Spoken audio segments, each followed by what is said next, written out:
Shoulder इंस्टेबिलिटीज, shoulder इंस्टेबिलिटीज का आपको पता है कि इंटीरियर इंस्टेबिलिटी भी हो सकती है, पोस्टीरियर इंस्टेबिलिटी भी हो सकती है, ठीक है, इंटीरियर भी हो सकती है, सुपीरियर भी हो सकती है। तो सबसे ज्यादा मोस्ट कॉमन इंस्टेबिलिटी या डिसलोकेशन है वो एंटीरियर डिसलोकेशन या एंटीरियर इंस्टेबिलिटी है, ठीक है, और पोस्टीरियर जो है वो सबसे ज्यादा लेस कॉमन होती है। एंटीरियर डिसलोकेशन तब होती है, मतलब या उसका जो मैकेनिज्म ऑफ इंजरी क्या है, वो तब होती है जब arm is elevated, externally rotated and abducted, ठीक है, जब कोई भी पर्सन जो है वो खुदा न खास्ता गिर जाता है और उसकी जो है वो आर्म एलिवेशन, एक्सटर्नल रोटेशन और अबडक्शन में है, ठीक है, और वो फॉल कर जाता है, तो उसके नतीजे में जो इंजरी होगी वो एंटीरियर जो है वो डिसलोकेशन होगी। और एंटीरियर डिसलोकेशन में मोस्टली एक्सिलरी नर्व जो है वो मोस्टली डैमेज होती है। पोस्टीरियर डिसलोकेशन तब होगी जब पर्सन जो है गिरेगा और उसके आर्म की पोजीशन फ्लेक्शन, एडक्शन और इंटरनल रोटेशन में होगी, ठीक है। When the person falls and his arm is in the position of the flexion, adduction and internal rotation, then the posterior dislocation he occur। और अगर posterior dislocation पेशेंट को है तो उसको एक तो पुशअप करने में सबसे ज्यादा मसला होगा, ठीक है, बहुत ज्यादा सीवियर पेन होगा, बहुत ज्यादा डिफिकल्टी होगी, वो पुशअप नहीं कर पाएगा। और दूसरा बेंच प्रेस में भी उसको मसला होगा। इस तरह की कंडीशन के साथ पेशेंट आता है तो मोस्टली उनमें पोस्ट डिसलोकेशन पाया जाता है। इंफीरियर डिसलोकेशन जो है ज्यादातर रोटेटर कफ की वीकनेस की वजह से होती है। किसी भी पेशेंट में रोटेटर कफ वीकनेस हो गई है और वो काफी अर्से तक चल रही है तो एट द टाइम में कैसा वक्त आ जाता है कि उसकी फिर वो इंटीरियर जो है वो इंस्टेबिलिटी हो जाती है, फिर वो सबलक्सेशन या डिसलोकेशन में जा सकता है, ठीक है। तो इंटीरियर डिसलोकेशन जो है रोटेटर कफ वीकनेस की वजह से होती है। सबसे ज्यादा मैंने क्या बताया कि मोस्ट कॉमन कौन सी है, एंटीरियर, और वो तब होगी जब पेशेंट की आर्म एलिवेशन, एक्सटर्नल रोटेशन और अबडक्शन में होगी और वो किस वजह से गिर जाए या कोई ट्रॉमा होता है तो, ठीक है। पोस्टीरियर डिसलोकेशन की मैकेनिज्म ऑफ इंजरी क्या होगी, flexion, adduction and internal rotation. और इंफीरियर डिसलोकेशन या inferior instability due to the weakness of the rotator cuff muscle, ठीक है। अब पहले हम बात करेंगे कि अगर एंटीरियर पोस्टीरियर डिसलोकेशन हो जाती है तो उसकी नॉन ऑपरेटिव मैनेजमेंट में हम क्या कर सकते हैं, ठीक है, कंजर्वेटिव मैनेजमेंट में हम लोग क्या कर सकते हैं, उसके बाद उसकी ऑपरेटिव या पोस्ट ऑपरेटिव मैनेजमेंट पे बात करेंगे। सबसे पहले हम बात करें management of anterior dislocation non operative, ठीक है। अगर किसी पेशेंट की एंटीरियर डिसलोकेशन हो जाती है तो उसकी नॉन ऑपरेटिव मैनेजमेंट में हम लोग क्या करेंगे, तो उसका फेज 1 जो होता है that is called as the protection phase, ठीक है। प्रोटेक्शन फेज में जो है सबसे पहले तो है हम इमोबिलाइजेशन पेशेंट की कर देते हैं, मतलब जो अनस्टेबल जॉइंट होता है उसको स्प्लिंट या सपोर्ट पहना के उसको इमोबिलाइज या रेस्टिंग में लेके आते हैं। इमोबिलाइजेशन की जो है वो ड्यूरेशन क्या होगी, ये डिपेंड करती है पेशेंट की एज पे। अगर यंग तो आर्म को जो है हम इमोबिलाइज करके रखते हैं तकरीबन 6 to 8 वीक्स, ठीक है। अगर यंग पेशेंट है तो उसको कितनी देर के लिए इमोबिलाइज करेंगे स्लिंग वगैरह में, तकरीबन 6 से 8 हफ्ते। और अगर ओल्डर पेशेंट है, मतलब कि एज उसकी 40 से ज्यादा है, तो उसको ज्यादा से ज्यादा 2 वीक्स की इमोबिलाइजेशन दे सकते हैं, उससे ज्यादा हम उसको इमोबिलाइजेशन में नहीं रख सकते, ठीक है। जितनी एज ज्यादा होगी इमोबिलाइजेशन उतनी कम रखेंगे। उसकी वजह ये है कि 40 से ज्यादा जैसे एज होती है तो पेशेंट में आर्थराइटिस के चांसेस ज्यादा होते हैं, उसके वीक बोन होते हैं, ऑस्टियोपोरोसिस, ये वो बहुत सारे कॉम्प्लिकेशंस होते हैं, तो उसको हम ज्यादा देर इमोबिलाइज नहीं रख सकते, वरना फिर बाद में जाके फिर स्टिफनेस में चला जाएगा पेशेंट, तो समझो कि कॉम्प्लिकेशंस बढ़ जाएंगी। तो ओल्डर पेशेंट्स में जितना हो सके है हम जो है उसको इमोबिलाइज कम रखते हैं, ज्यादा से ज्यादा जल्द की जल्द एक्टिविटीज की तरफ लाते हैं हम लोग उसको। यंग पेशेंट्स में हम जो है ज्यादा इमोबिलाइजेशन दे देते हैं, ठीक है। और फेज 1 में बस हम यही करते हैं कि उसको प्रोटेक्शन दे रहे होते हैं, उसको जो है वो सपोर्ट प्रोवाइड कर रहे होते हैं, ठीक है। और दूसरी फेज 1 में हमें क्या चीज का ध्यान रखना है कि एक्सटेंशन पेशेंट को बिल्कुल नहीं करवानी, ठीक है। एक्सटेंशन पेशेंट को बिल्कुल नहीं करवानी, क्योंकि एक्सटेंशन जो है वो कॉन्ट्रा इंडिकेटेड होती है अगर पेशेंट में एंटीरियर डिसलोकेशन है, तो एक्सटेंशन पेशेंट में बिल्कुल वो अलाउ नहीं करेंगे हम। ठीक है, फेज 1 में यही करते हैं कि इमोबिलाइज करते हैं और मूवमेंट जो है कोशिश करते हैं कि अगर इमोबिलाइजर हटा भी रहे हैं तो पेशेंट का हाथ एक्सटेंशन में बिल्कुल भी ना जाए, तो एक्सटेंशन का बहुत ख्याल रखते हैं हम लोग। फेज 2 जो है कंट्रोल्ड मोशन फेज जो कहलाता है, सेकंड फेज। ठीक है, इसमें जो है हम जो स्लिंग हम पहना रहे हैं उसके टाइम की लिमिट जो है वो कम कर देते हैं आहिस्ता आहिस्ता। ठीक है, अब जैसे पहले पूरा दिन पहना रहे थे तो अब हम सिर्फ जो है वो पहनाते हैं जब जरूरत होती है तब। ठीक है, तो स्लिंग की ड्यूरेशन जो है वो कम कर देते हैं फेज 2 में। उसके अलावा फेज 2 में सारी मोबिलाइजेशन टेक्निक्स हम शुरू करवा देते हैं। ठीक है, मोबिलाइजेशन टेक्निक सारी शुरू कर देंगे except anterior glide, except anterior glide, क्योंकि एंटीरियर ग्लाइड कॉन्ट्रा इंडिकेटेड होगा, तो एंटीरियर ग्लाइड नहीं करवाएंगे। बाकी सारी जो है वो मोबिलाइजेशन टेक्निक्स हम करवा देते हैं शुरू, ग्रेड मोस्टली ग्रेड 2 में करवाते हैं इनिशियली। ठीक है, मतलब कि आप एंटीरियर पोस्टीरियर ग्लाइड दे सकते हो, इंफीरियर ग्लाइड दे सकते हो, लेकिन पीए ग्लाइड नहीं देंगे, क्योंकि अगर आपको याद है कि जैसे आप जो है वो मैंने आपको पहले भी बताया था कि जब हम फ्लेक्जन में हाथ लेके जाते हैं तो हमारा ह्यूमरल हेड कहाँ जाता है, पोस्टीरियर साइड पे जाता है।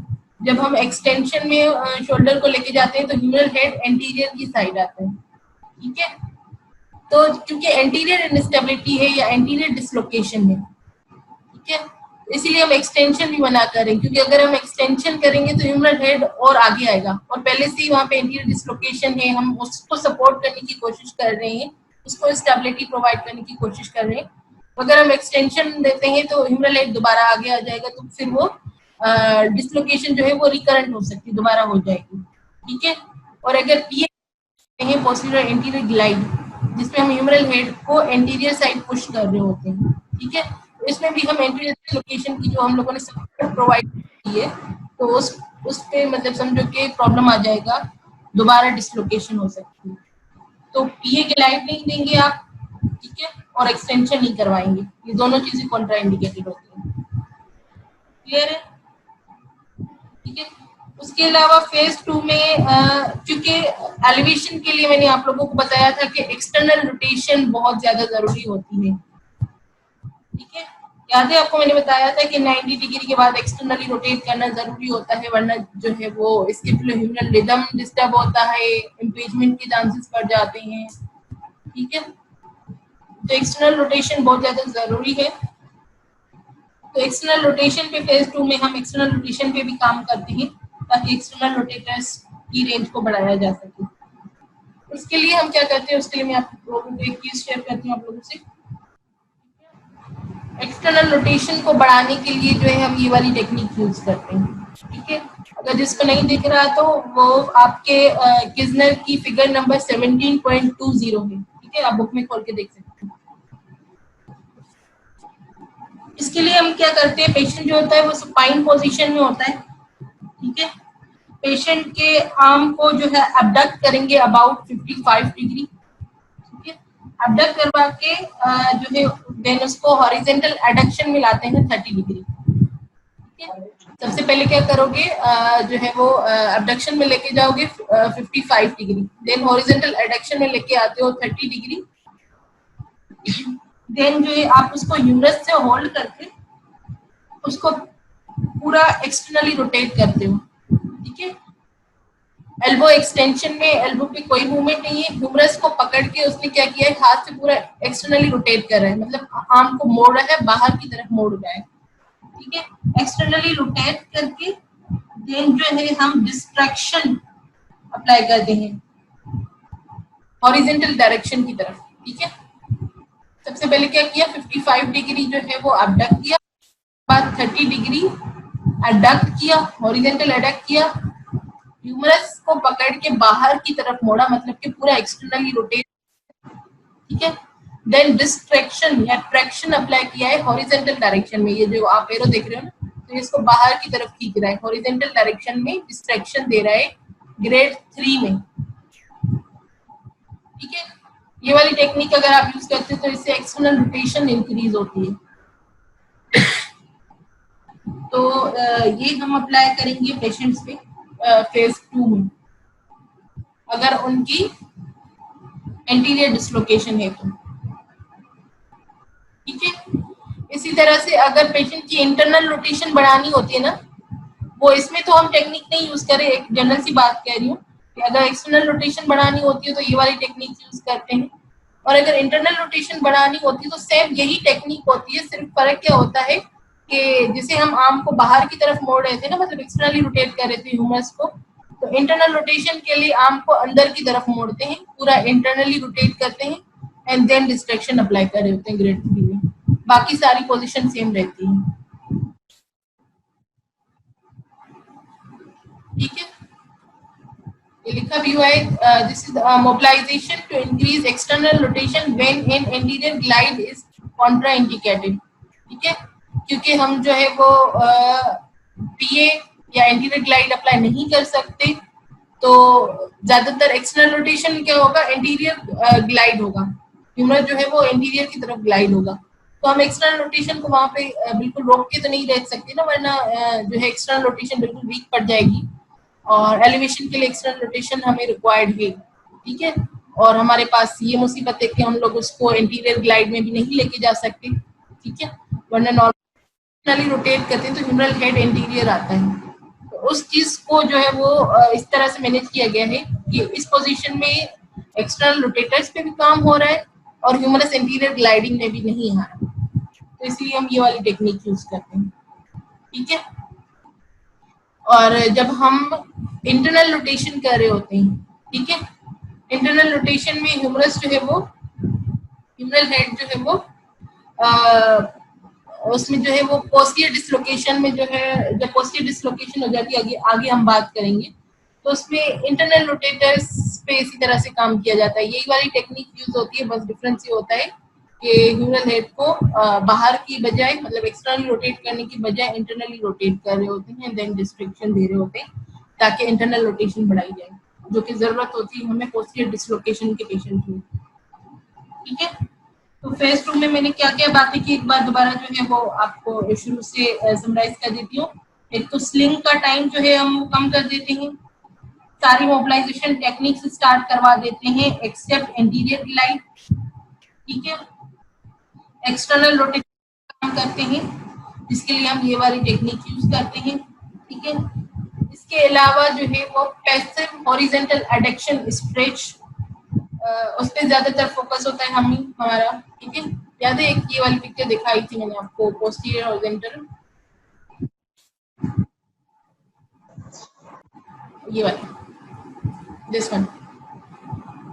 ठीक है, हॉरिजॉन्टल एडक्शन के लिए जो है हम हॉरिजॉन्टल एडक्शन स्ट्रेच करवाते हैं, जिससे क्या होता है कि जो शोल्डर की पोस्टीरियर स्ट्रक्चर्स हैं उनकी स्ट्रेचिंग हो रही होती है। ठीक है, तो ये चीज हम करवाते हैं फेज 2 में।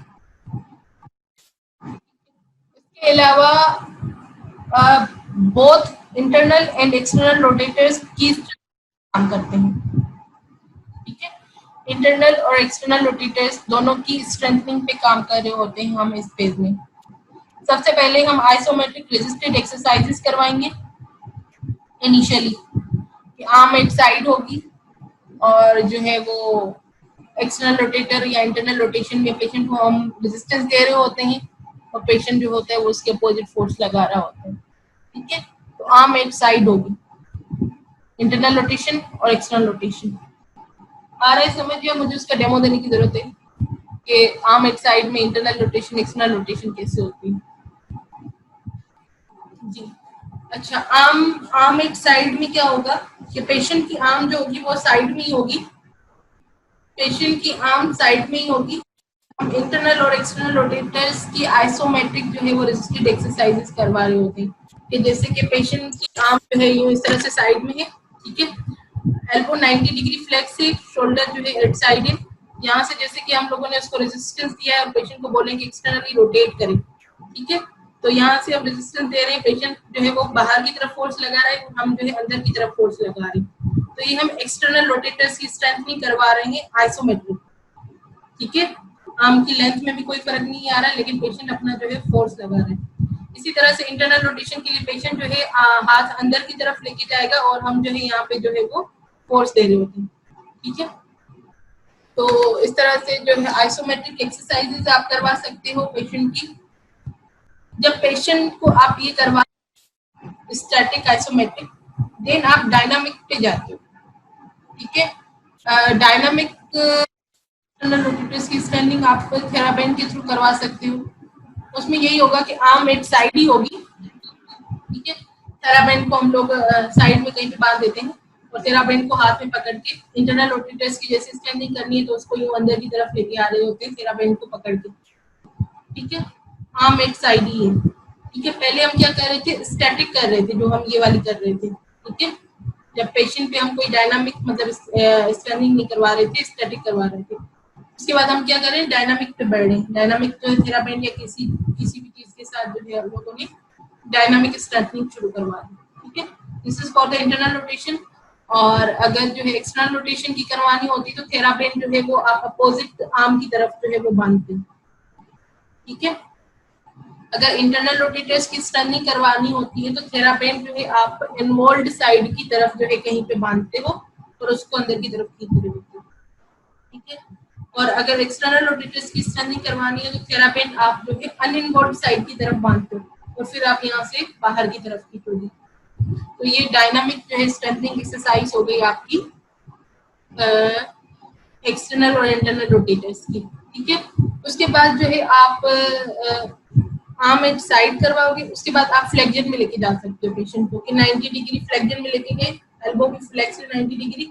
यहाँ पे आप इंटरनल और एक्सटर्नल रोटेटर्स पे रेजिस्टेड एक्सरसाइजेस करवा सकते हो। ठीक है, तो फ्लेक्जन में करवा सकते हो, लेकिन अगर पेशेंट की एंटीरियर डिसलोकेशन है तो कभी भी आप उसकी अबडक्शन में, वरना तो हम अबडक्शन में भी इंटरनल और एक्सटर्नल रोटेशन करते हैं ना, ये वाली चीज आप नहीं करोगे, ये कॉन्ट्रा इंडिकेटेड है। ठीक है, कोई भी ऐसी एक्सरसाइजेस नहीं करवाओगे पेशेंट को अगर उसकी एंटीरियर डिसलोकेशन है जिसमें अबडक्शन प्लस एक्सटर्नल रोटेशन दोनों एक साथ हो रही है।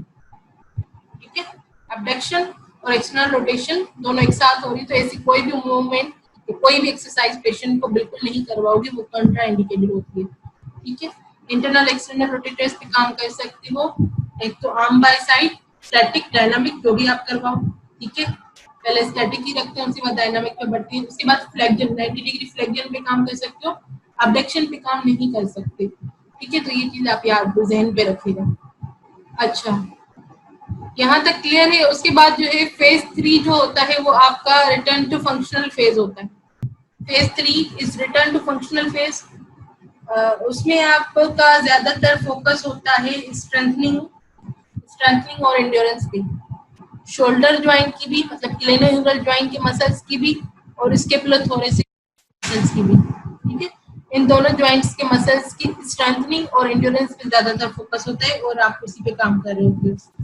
पेशेंट तो ये 3 फेजेस होते हैं बेसिकली, और पेशेंट को नॉर्मल या फुल एक्टिविटीज की तरफ आप तभी जाने दोगे, मतलब जो उसका भी प्रोफेशन है, जो भी है वो ओवरहेड एक्टिविटीज कर रहा है, उसकी तरफ आप उसको तब अलाउ करोगे जब पेशेंट की जो है वो स्ट्रेंथनिंग, मतलब कि ग्लेनोह्यूमरल स्कैपुलोथोरैसिक जॉइंट के मसल्स में मतलब कोई भी इम्बैलेंस ना हो, स्कैपुलोह्यूमरल रिदम जो है वो नॉर्मल हो, एप्रीहेंशन टेस्ट, जो भी इंस्टेबिलिटी टेस्ट मैंने आप लोगों को सिखाई हुई थी, वो नेगेटिव मिलती है।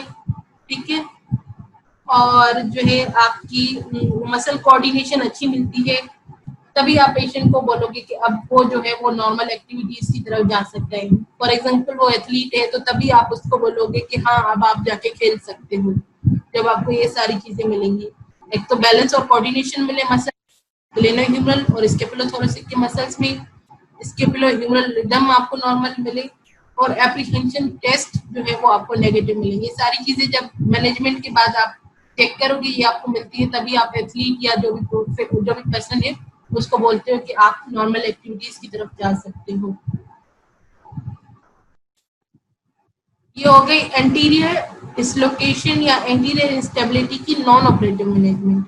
अब हम बात करेंगे पोस्टीरियर इंस्टेबिलिटी या पोस्टीरियर डिसलोकेशन की नॉन ऑपरेटिव मैनेजमेंट की। पोस्टीरियर डिसलोकेशन या posterior non operative management almost same होती है जैसे एंटीरियर डिसलोकेशन की मैंने बताई, उसी तरह से फेज 1, फेज 2, फेज 3 वही चीजें फॉलो होती है। फर्क सिर्फ ये होता है कि एंटीरियर डिसलोकेशन में जो है हम एक्सटेंशन जो कह रहे थे कि वो कॉन्ट्रा इंडिकेटेड होती है, ठीक है। पोस्टीरियर इसी तरह से पोस्टीरियर डिसलोकेशन में फ्लेक्जन कॉन्ट्रा इंडिकेटेड होती है, flexion with adduction and internal rotation. All these movements are contraindicated during acute and healing stages especially, ठीक है। जब पेशेंट acute या healing stage में हो तब तो बिल्कुल भी ये मूवमेंट नहीं करवाते। कौन कौन सी? Humerus flexion, adduction and internal rotation, ठीक है। ये तीनों मूवमेंट बिल्कुल कॉन्ट्रा इंडिकेटेड होती है, पेशेंट को नहीं करवाते अगर पेशेंट की पोस्टीरियर डिसलोकेशन है, ठीक है। और जैसे कि एंटीरियर डिसलोकेशन में मैंने बात की थी कि हम लोग सारी मोबिलाइजेशन टेक्निक्स अप्लाई करते हैं एक्सेप्ट एंटीरियर ग्लाइड। तो इसमें ये है कि सारी मोबिलाइजेशन टेक्निक्स अलाउ करते हैं एक्सेप्ट पोस्टीरियर ग्लाइड, ठीक है। अगर पोस्टीरियर डिसलोकेशन है पेशेंट की तो हम पोस्टीरियर ग्लाइड जो है वो अलाउ नहीं करेंगे, वो कॉन्ट्राइंडिकेटेड होती है। बाकी सारी मोबिलाइजेशन टेक्निक्स हम लोग जो है वो अलाउ करते हैं।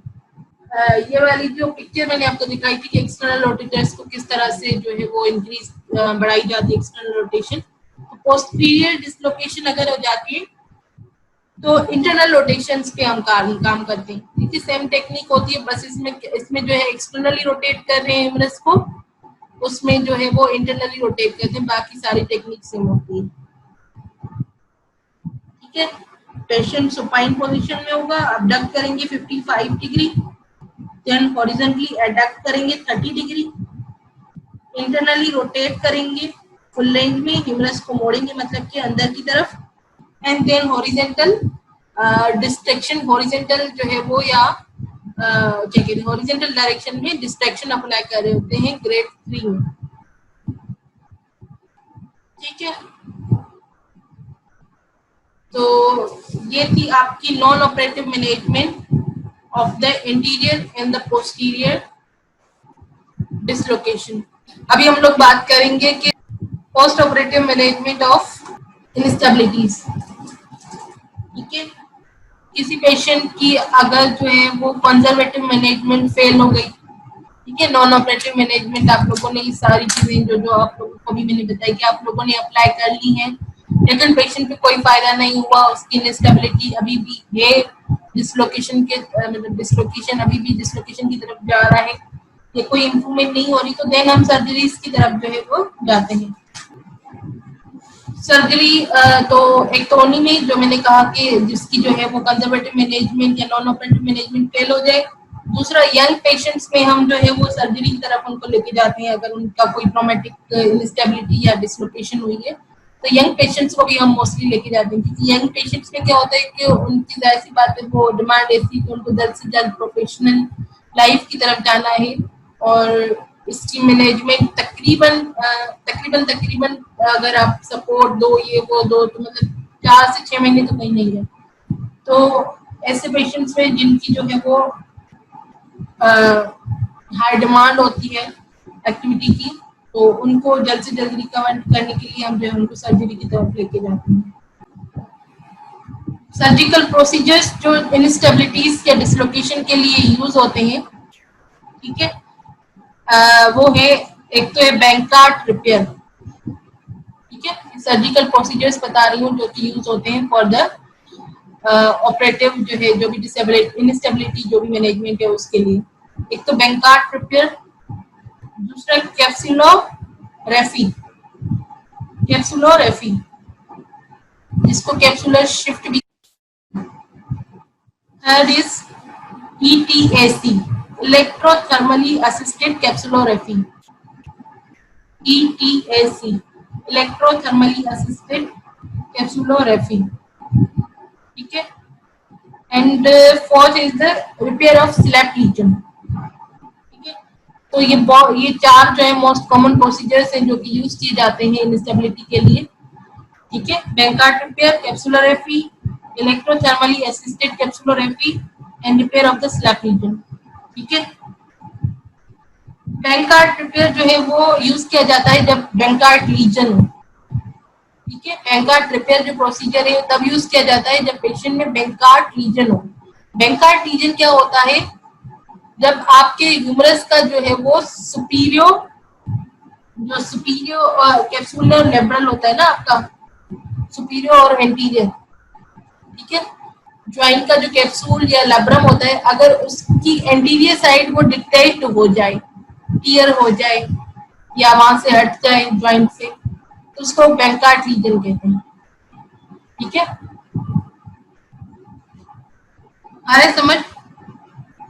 When there is the detachment of the capsular labrum from the anterior rim, ठीक है, अगर एंटीरियर रिम से कैप्सुलर लेब्रम जो है वो डिटेच होता है तो उसको बैंकार्ड लीजन कहते हैं, और अगर पोस्टीरियर रिम से डिटेच हो जाए तो उसको रिवर्स बैंकार्ड लीजन कहते हैं। ठीक है, अगर लेब्रम एंटीरियर रिम से डिटेच हो जाए तो उसको बैंकार्ड लीजन, अगर पोस्टीरियर रिम से डिटेच हो जाए तो उसको रिवर्स बैंकार्ड लीजन कहा जाता है।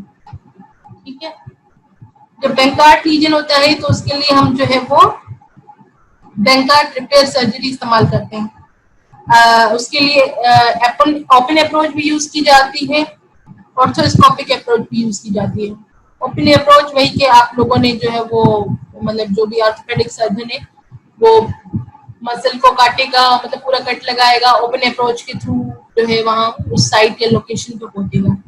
ऑर्थोस्कोपिक में जैसे मैंने बताया था कि एक ट्यूब होती है जिसपे जो है एक ट्यूब के हेड पे एक कैमरा लगा होता है, पेशेंट को वो मसल्स बिल्कुल कट करने की जरूरत नहीं होती, जैसे एक ट्यूब के जितना जो है हम वो कट लगाते हैं ताकि वो ट्यूब इंसर्ट कर सके, तो वो मतलब समझो कि मिनिमल सर्जरी होती है, इतनी बहुत ज्यादा वो नहीं होती। ठीक है, तो दोनों अप्रोचेस यूज की जाती हैं, ओपन भी ऑर्थोस्कोपिक भी। और इस सर्जरी के थ्रू जो है हम वो वही जो बैंकार्ड जो भी आपकी डिटैचमेंट हुई है ना एंटीरियर रिम से, उसकी रिकंस्ट्रक्शन करवा रहे होते हैं। ओपन सर्जरी जो करवाते हैं, जो ओपन सर्जरी की जाती है बैंकार्ड लीजन की, ठीक है, तो उसमें सब स्केपुलर मसल को कट लगाया जाता है, सब स्केपुलर मसल की डिटैचमेंट की जाती है। ठीक है, और रिपेयर करने के बाद लेब्रम को रिपेयर करने के बाद उसको दोबारा वहां पे रीअटैच किया जाता है। ठीक है, बाकी अगर ऑर्थोस्कोपिक के थ्रू यूज किया जाता है तो उसमें कोई सब स्केपुलर्स की कटवट नहीं लगता। ओपन अप्रोच जो है वो एक किस्म से वो सेफ है, मतलब कि जो मतलब अच्छे से हो जाती है। ऑर्थोस्कोपिक में आपको ज्यादातर वो जो है वो ज्यादा एक्सपर्टीज की जरूरत होती है, लेकिन ओपन अप्रोच में क्योंकि सब स्केपुलर मसल को कट किया जा रहा है तो उसकी फिर रिकवरी में थोड़ा सा टाइम लगता है। उसकी जाहिर सी बात है हीलिंग हो, फिर उसकी स्ट्रेनिंग पे काम किया जाएगा, ये तो उसकी रिकवरी में बहुत ज्यादा टाइम लगता है। कैप्सुलोरेफी में भी सेकंड जो सर्जिकल प्रोसेस है कैप्सुलोरेफी, वो भी अपन ओपन अप्रोच के थ्रू भी जो है वो करवाया जाता है और ऑर्थोस्कोपिक अप्रोच के थ्रू भी करवाया जाता है। कैप्सुलोरेफी में हम लोग क्या करते हैं, सर्जन क्या करते हैं, क्योंकि कैप्सूल लूज हो जाता है तो वो कैप्सूल की टाइटनिंग कर रहे होते हैं। टाइटनिंग किस तरह से कर रहे होते हैं, वो कैप्सूल को ओवरलैप करके वहां पे इंसिशन लगा देते हैं, तो इस तरह से वो कैप्सूल को टाइट कर देते हैं। मोस्टली जो है वो एंटीरियर इंस्टेबिलिटी में यूज होता है, पोस्टीरियर और इंफीरियर इंस्टेबिलिटी में भी ये सर्जरी यूज हो सकती है, लेकिन ज्यादातर मोस्ट कॉमनली एंटीरियर इंस्टेबिलिटी में यूज होती है। ठीक है, third is ETAC, electrothermally assisted कैप्सुलरेफी। नाम से जाहिर है कि इसमें जो है वो थर्मल रेज या थर्मल एनर्जी जो है वो यूज की जा रही है ड्यूरिंग दिस सर्जरी। तो इसमें जो है वो क्या करते हैं कि ऑर्थोस्कोपिक अप्रोच ही यूज होती है इस वाली सर्जरी में। ETAC में ऑर्थोस्कोपिकली ही सर्जरी की जाती है। तो उसमें क्या होता है कि ट्यूब जो है इंसर्ट करवाया जाता है और जो है इलेक्ट्रोथर्मल रेज जो है वो यूज की जाती है। उससे रेज से क्या करवाया जाता है कि जो लूज कैप्सूल होता है उसको श्रिंक करवाया जाता है, बिल्कुल श्रिंक करके टाइट करवाया जाता है जिसके बाद जो है वो कैप्सूल अपनी पोजीशन पे स्ट्रॉन्ग हो जाता है और इंस्टेबिलिटी जो होती है वो खत्म हो जाती है। ठीक है, तो इस सर्जरी में जो एक मतलब के एक रेज यूज हो रही है। Fourth is the repair of SLAP lesion. SLAP lesion, repair of SLAP lesion. SLAP word का मतलब है superior labral tear, anterior and posterior. SLAP lesion का मतलब यही है कि जब आपका लैब्रम सुपीरियर साइड से जो है वो डिटेच हुआ हो, एंटीरियर या पोस्टीरियर लेकिन सुपीरियर साइड से। ठीक है, उसके लिए ये वाली रिपेयर सर्जरी जो है यूज की जाती है। अब क्योंकि आप लोगों को पता है कि लॉन्गिट्यूड बाइसेप टेंडन की ओरिजिन भी जो है वो सुपीरियर लैब्रम से हो रही है। अगर सुपीरियर लैब्रम डिटेच हो जाता है या टियर हो जाता है तो वहां पे लॉन्गिट्यूड बाइसेप भी इन्वॉल्व होगा। तो स्लैप लीजन जब भी होगा तो आपको बाइसेप, लॉन्गिट्यूड बाइसेप टेस्ट जो मैंने आप लोग को करवाए थे ना, स्पीड टेस्ट या एक्शन टेस्ट, वो भी आपको पॉजिटिव मिलेंगे। ठीक है, तो इसमें जो है स्लैप लीजन में ऑर्थोस्कोपिक अप्रोच यूज की जाती है। ठीक है, और इसमें जो भी आपकी वो टोन पोर्शंस होते हैं उनकी डिब्राइडमेंट्स की जाती है।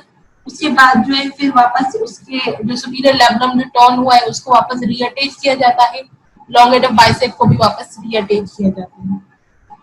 ठीक है, तो ये सर्जरीज यूज होती है।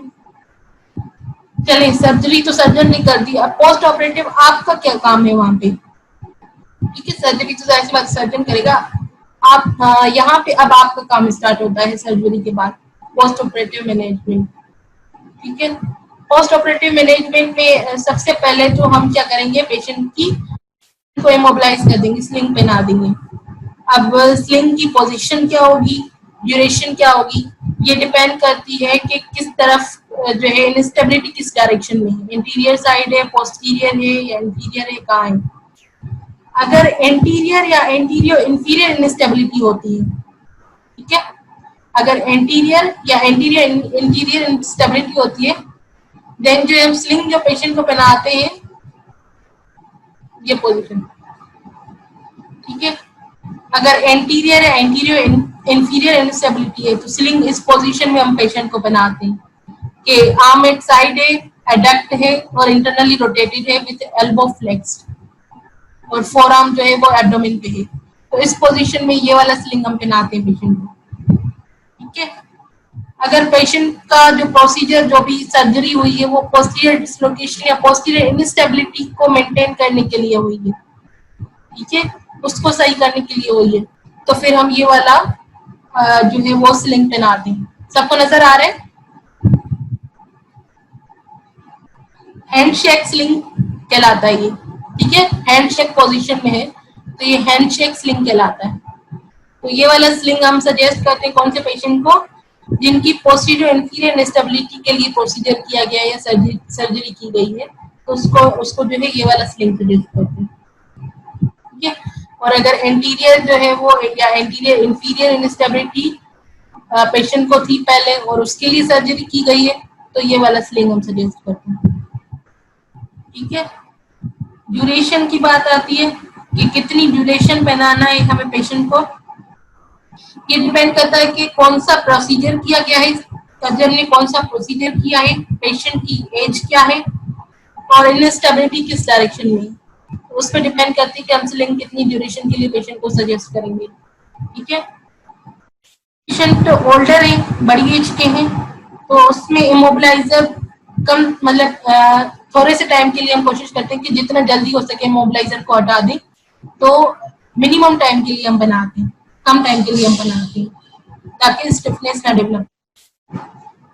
ठीक है, तो जो यंग पेशेंट्स होते हैं उसमें ज्यादा इमोबिलाइजर पहना सकते हो, ज्यादा देर के लिए या ज्यादा टाइम के लिए, मतलब वीक्स के लिए।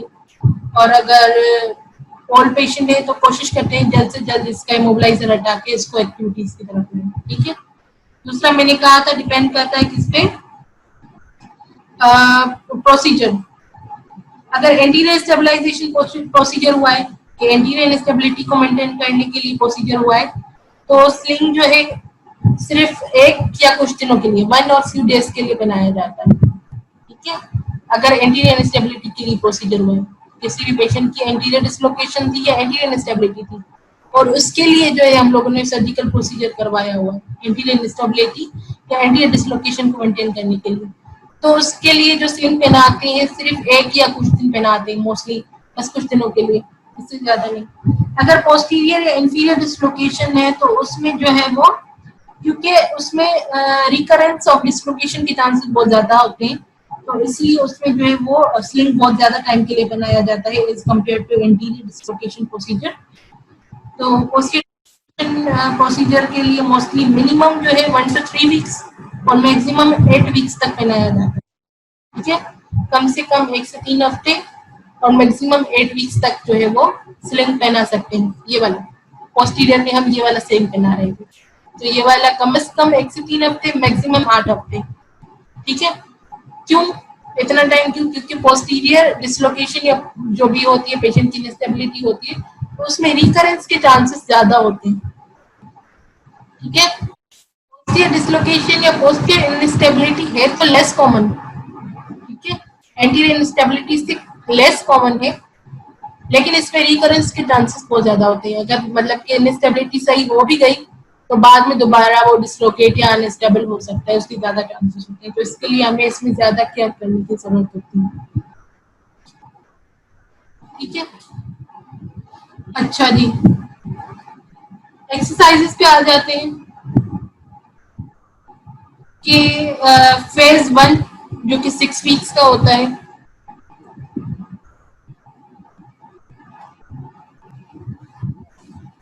फेज 1 जो कि 6 वीक्स का होता है, उसमें आप एक तो एक्टिव रेंज ऑफ मोशन जो नियर बाय जॉइंट्स है उनकी एक्टिव रेंज ऑफ मोशन पे काम करते हो। आपका रिस्ट हो गया, आपका एल्बो हो गया, आपका सर्वाइकल हो गया।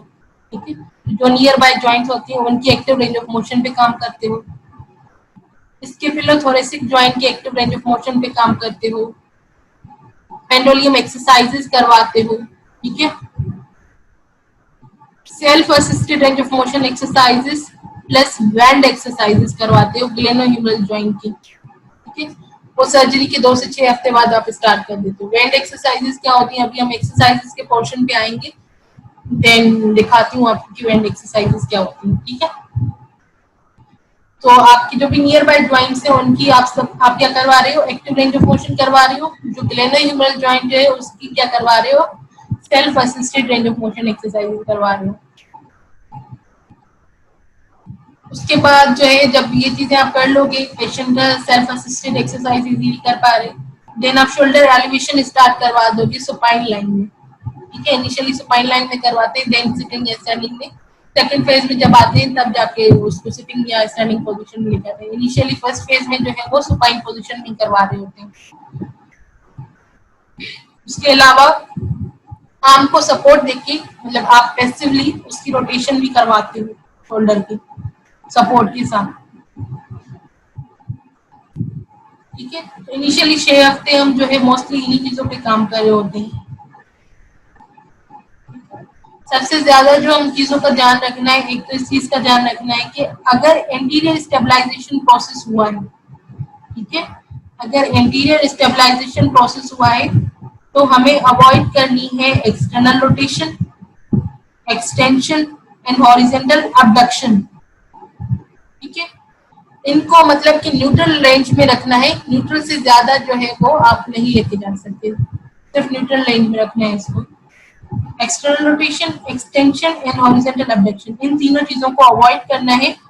दे can't be done beyond the neutral rotation अगर पेशेंट की एंटीरियर स्टेबलाइजेशन प्रोसेस हुई है। ठीक है, लेकिन अगर पेशेंट की पोस्टीरियर स्टेबलाइजेशन प्रोसीजर किया गया है पेशेंट पे, देन हमें जो है वो फ्लेक्जन अवॉइड करनी है, हॉरिजॉन्टल एडक्शन अवॉइड करनी है, इंटरनल रोटेशन अवॉइड करनी है from the beyond the neutral range. ठीक है, तो ये चीजें हमें अवॉइड करनी है इन द फर्स्ट फेज। ठीक है, फर्स्ट फेज की बात करें, फर्स्ट फेज में हमें ये चीजें जो है वो अवॉइड करनी है। उसके अलावा नॉन वेट बियरिंग जो है वो वेस्ट लेवल फंक्शनल एक्टिविटीज हम लोग स्टार्ट कर देते हैं। वेस्ट लेवल क्या होता है कि वेस्ट लेवल से ज्यादा आप जो है आर्म को एलिवेशन में ना लेके जाए। वेस्ट लेवल पे जो भी इंटरनल एक्सटर्नल रोटेशन या जो भी मूवमेंट्स होती है या जो भी डेली एक्टिविटीज होती है वो आप करवा सकते हो। वेस्ट लेवल से ऊपर जो है डेली एक्टिविटीज नहीं करती। उसके अलावा लो आइसोमेट्रिक जो है वो लो इंटेंसिटी आइसोमेट्रिक एक्सरसाइजेस शुरू करवा देते हो,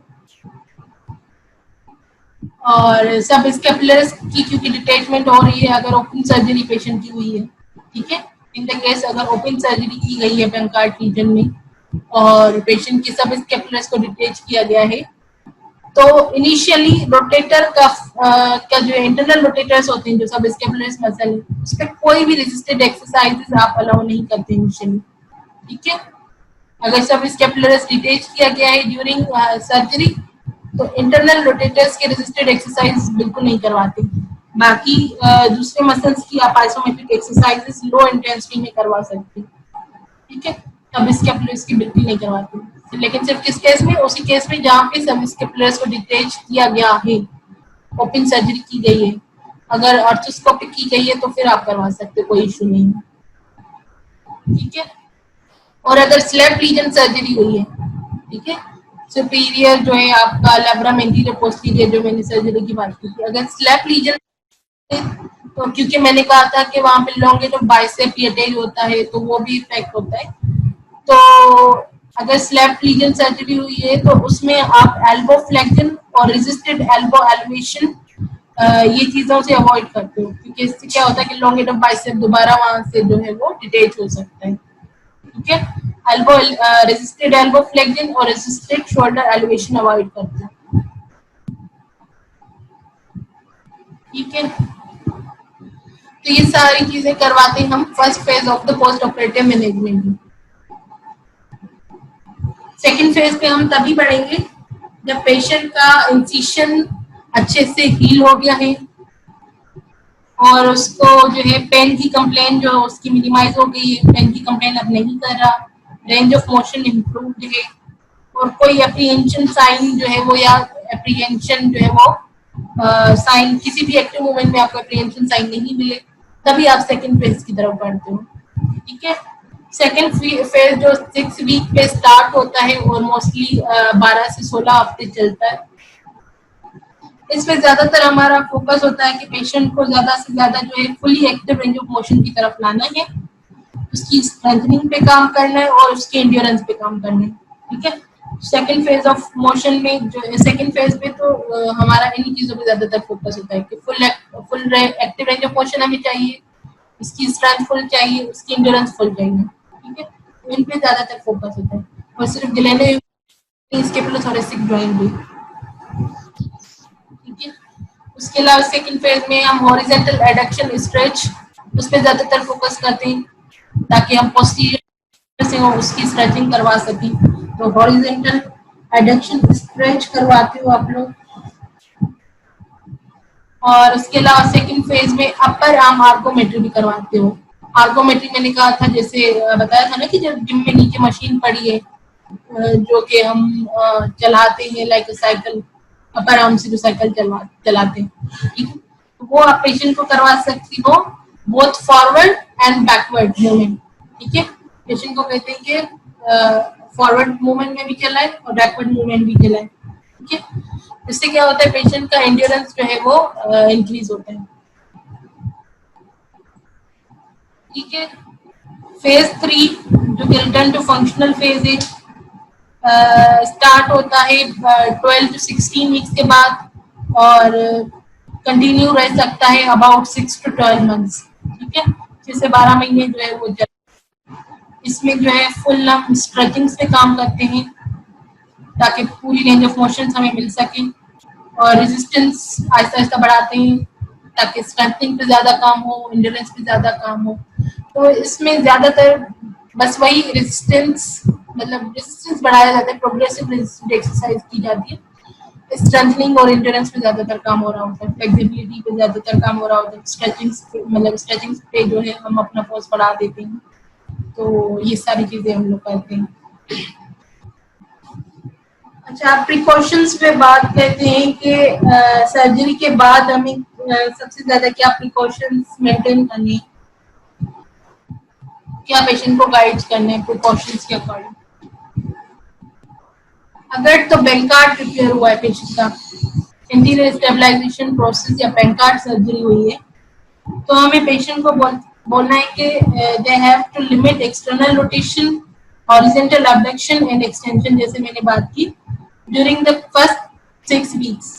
ठीक है, पहले 6 वीक्स में वो जो है वो ये सारी चीजें नहीं कर सकते कि एक्सटर्नल रोटेटर, हॉरिजॉन्टल अबडक्शन और एक्सटेंशन, मतलब कि ऐसी एक्टिविटीज नहीं कर सकते जैसे कि शर्ट उतारना हो गया, शर्ट पहनना हो गया, कोट पहनना हो गया।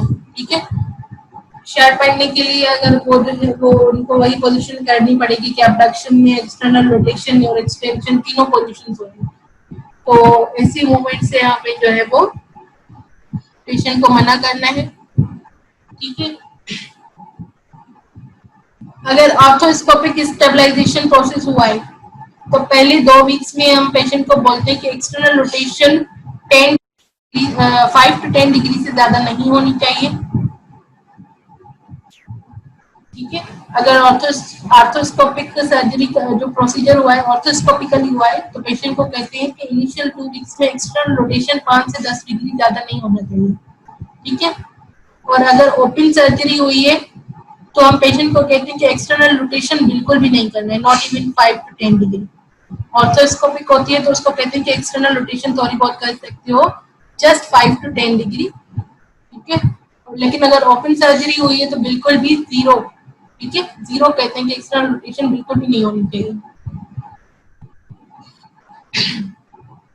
और अगर ऑर्थोस्कोपिक सर्जरी हुई है तो पेशेंट को कहेंगे कि जब वो रेस्ट में हो तो आर्म हेड साइड रख सकता है या फिर स्लाइट अबडक्शन में रख सकता है। ठीक है, नेक्स्ट 2 to 4 वीक्स जो होते हैं उसमें जो एक्सटर्नल रोटेशन की लिमिट और बढ़ा देते हैं हम लोग। ठीक है, इनिशियल 2 वीक्स में हम ऑर्थोस्कोपिक में कह रहे हैं ना कि 5 से 10 डिग्री तक कर सकते हो एक्सटर्नल रोटेशन, इससे ज्यादा नहीं कर सकते। 2 हफ्ते के बाद हम एक्सटर्नल रोटेशन को पेशेंट को कहते हैं कि अब आप उसको 45 डिग्री तक लेके जा सकते हो, 45 से ज्यादा नहीं लेके जाते, ऑर्थोस्कोपिक की बात हो रही है। ठीक है, लेकिन अगर ओपन हुई है तो इनिशियली तो हम पेशेंट को एटलीस्ट 4 वीक्स, अगर ओपन तो एटलीस्ट इनिशियल 4 वीक्स बिल्कुल भी एक्सटर्नल रोटेशन नहीं करनी है। 4 वीक के बाद आप जो है वो एक्सटर्नल रोटेशन कर सकते हो, वो भी 30 to 45 डिग्री के दरमियान, इससे ज्यादा नहीं। ठीक है, तो कौन सा प्रोसीजर हुआ है इस पे भी डिपेंड करता है कि आप पेशेंट को कौन सी मूवमेंट सजेस्ट कर रहे हो, किस चीज से मना कर रहे हो। ठीक है, क्लियर है कि एक्सटर्नल रोटेशन की लिमिट किस तरह से सजेस्ट करती है। अगर ऑर्थोस्कोपिक सर्जरी हुई है तो इनिशियल 2 वीक्स में पेशेंट को बोलते हैं 5 to 10 डिग्री से ज्यादा नहीं जाना है, 5 to 10 डिग्री तक जा सकते हो। 2 वीक्स के बाद पेशेंट को बोलते हैं कि अब आप भले 45 डिग्री तक जा सकते हो, इससे ज्यादा नहीं जा सकते, मैक्सिमम 45 डिग्री। लेकिन अगर ओपन सर्जरी हुई है तो इनिशियल 4 वीक्स पेशेंट को कहना है कि एक्सटर्नल रोटेशन बिल्कुल भी नहीं होनी चाहिए, बिल्कुल भी नहीं करनी है। 4 वीक्स के बाद पेशेंट को कहते हैं कि आप 30 to 45 degree of external rotation कर सकते हो। उसके अलावा ये सारी बातें बेंकार्ड रिपेयर पे हो रही है। ठीक है, बेंकार्ड रिपेयर सर्जरी अगर हुई है पेशेंट की तो सारी चीजें उससे रिलेट हो रही है, उसके लिए प्रिकॉशंस क्या बताते हैं। तो एक तो ये चीज बताते हैं, दूसरी पेशेंट को बोलते हैं कि forward flexion exercises with more safety. ठीक है, फॉरवर्ड फ्लेक्जन एक्सरसाइजेज जो है वो ऑर्थोस्कोपिक सर्जरी अगर की गई है तो ज्यादा जो है उसमें आपको केयर करने की जरूरत होती है एज कम्पेयर टू ओपन। ठीक है, तो फॉरवर्ड फ्लेक्जन एक्सरसाइजेज आप करवाते हो उसमें ज्यादा पेशेंट को कहते हो कि आपको केयर करने की ज्यादा जरूरत है एज कम्पेयर टू ओपन। और इसके अलावा कोई भी अगर बोनी प्रोसीजर हुआ है, बोनी प्रोसीजर कैसे के जैसे कि अगर इनस्टेबिलिटी जैसे भी हुई है, अगर बोन पे भी काम किया गया है ना, जो सर्जिकल प्रोसेस में बोन्स को भी छेड़ा गया है, तो ऐसी सर्जरीज में हम जो है पेशेंट को कहते हैं कि पैसिव और assisted range of motion at least 6 to 8 weeks बिल्कुल नहीं करनी है। ठीक है, वरना तो मैनेजमेंट में हम लोगों ने बात की ना कि हम लोग इनिशियली जो है वो बाकी नियर बाय जॉइंट्स की एक्टिव करवा देते हैं, जो इन्वॉल्व जॉइंट होती है उसकी सेल्फ असिस्टेड करवाते हैं। लेकिन अगर कोई ऐसी सर्जरी हुई है, मतलब कि जैसे कि बेंकार्ड रीजन हुआ है लेकिन उसके साथ साथ ह्यूमरल हेड का भी कोई फ्रैक्चर था या फिर कोई जो है वो वहां पे आर्थराइटिस चेंजेस थी वहां पे उसको या फिर कोई इम्प्लांट लगा है, मतलब कोई भी बॉडी प्रोसीजर उसके साथ साथ हुआ है वहां पे, तो ऐसी सर्जरीज में हम पेशेंट को कहते हैं कि पैसिव और assisted range of motion exercises नहीं करनी है फॉर 6 to 8 वीक्स। और अगर ओपन सर्जरी हुई है तो उसमें हम पेशेंट को कहते हैं कि सब स्कैपुलरिस को बिल्कुल नहीं छेड़ना है, इंटरनल रोटेटर्स की जो है वो रेजिस्टेड एक्सरसाइज बिल्कुल नहीं करवानी है। ये तो हो गया आपका बेंगार्टिजन का प्रिकॉशंस, ठीक है। उसके अलावा सब स्कैपुलरिस के लिए ये भी चीज कहते हैं कि क्योंकि सब स्कैपुलरिस मसल को छेड़ा गया है ओपन सर्जरी में, तो आपको वो हैवी लिफ्टिंग से भी मना कर देते हैं, तो हैवी लिफ्टिंग भी नहीं करनी है। और डायनामिक स्ट्रेंथनिंग एक्सरसाइज रोटेटर्स कफ जो है वो 45 डिग्री ऑफ अबडक्शन तक 90 डिग्री ऑफ अबडक्शन में नहीं करवाएंगे। जो रोटेटर कफ की जो भी स्ट्रेंथनिंग एक्सरसाइजेस होंगी, ठीक है, अगर ऑर्थोस्कोपिक यूज हुई है, ओपन हुई है तो फिलहाल तो बिल्कुल स्टैंडिंग पे बिल्कुल अवॉइड करते हैं, खास करके इंटरनल रोटेटर्स पे। लेकिन अगर ऑर्थोस्कोपिक हुई है तो dynamic standing exercise rotator cuff की करवाएंगे 45 डिग्री ऑफ अबडक्शन में, 90 पे नहीं जाएंगे। सेकेंड सर्जरी जो मैंने आपको बताई थी TACE, थर्मल असिस्टेड कैप्सुलोरेफी, जो भी मैंने आपको बताई थी, ठीक है। इसमें क्योंकि एक थर्मल ट्रीटमेंट में है, ये थर्मल रेज यूज हो रही है इस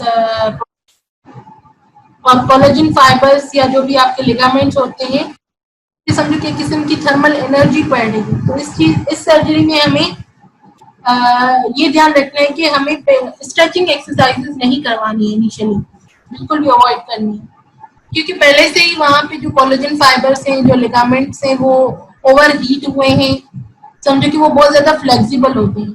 तो अगर आप वहां पे उसकी स्ट्रेचिंग करवाते हो तो अपनी रेंज से ज्यादा स्ट्रेच हो जाएंगे और वहां पे वो टूट सकते हैं, टियर हो सकते हैं।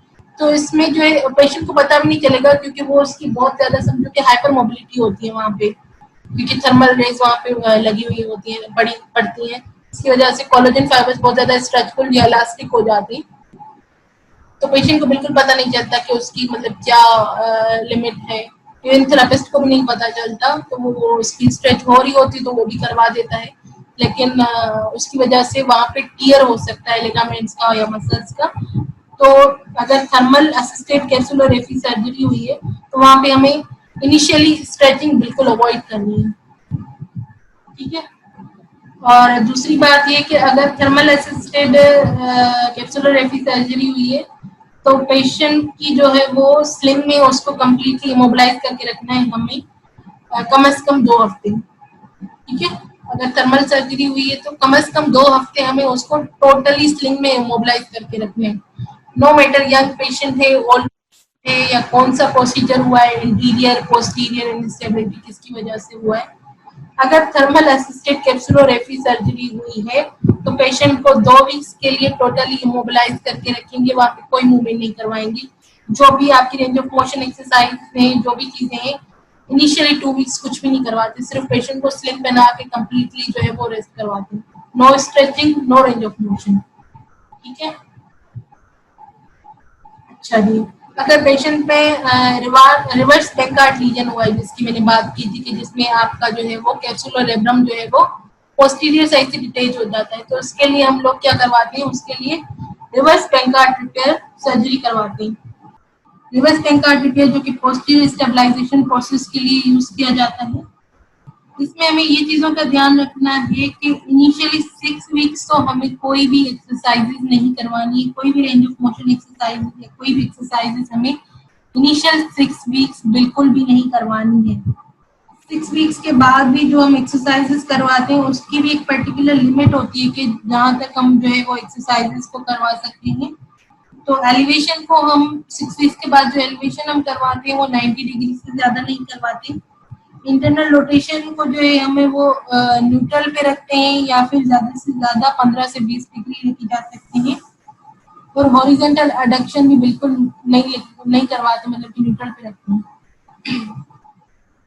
ठीक है। और उसके अलावा इनिशियली 6 वीक्स में हमें कोई भी वेट बियरिंग एक्सट्रीमिटी, अपर एक्सट्रीमिटी की कोई भी वेट बियरिंग एक्सरसाइज नहीं करवानी है। कोई भी ऐसी एक्सरसाइजेज नहीं करवानी है जिससे पोस्टीरियर जो है वो कैप्सूल पे स्ट्रेच पड़े या पोस्टीरियर ह्यूमरल जो है वो पोस्टीरियर पुश हो, जैसे कि push up exercise, bench press exercises. ठीक है, ये वाली एक्सरसाइजेज हमें बिल्कुल भी नहीं करवानी है इनिशियल 6 वीक्स में। तो बस आप ये कह सकते हो कि फिलहाल 6 वीक्स के लिए आप ऐसी कोई सी भी एक्सरसाइजेज नहीं करवाओगे जिससे पोस्टीरियर स्ट्रक्चर पे कोई भी प्रेशर पड़े। दूसरी सर्जरी जो आपकी है वो स्लैप लीजन रिपेयर। ठीक है, इस सर्जरी में हम सिर्फ और सिर्फ पैसिव और असिस्टेड एक्सरसाइजेस करवाते हैं इनिशियली, एक्टिव बिल्कुल भी नहीं। अगर स्लैप रिपेयर सर्जरी हुई है तो इनिशियली सिर्फ और सिर्फ पैसिव या फिर असिस्टेड एक्सरसाइजेस करवाई जाती हैं, एक्टिवली बिल्कुल भी नहीं करवाई जाती। लेकिन जो पैसिव और असिस्टेड एक्सरसाइजेस करवाई जाती हैं उसकी भी एक पर्टिकुलर लिमिट होती है कि कौन सी मूवमेंट्स कितनी डिग्री तक आप पैसिवली या असिस्टेड जो है वो करवा सकते हो। इनिशियली 2 वीक्स जो होते हैं, for the initial first 2 weeks, इसमें जो है वो आप एलिवेशन 60 डिग्री तक करवा सकते हो, external rotation neutral to 15 degree तक करवा सकते हो, internal rotation up to 45 degree तक करवा सकते हो इनिशियली 2 वीक्स में, वो भी सिर्फ पैसिव या असिस्टेड, एक्टिव तो बिल्कुल नहीं करवानी। ठीक है, लिमिट्स क्या क्या है?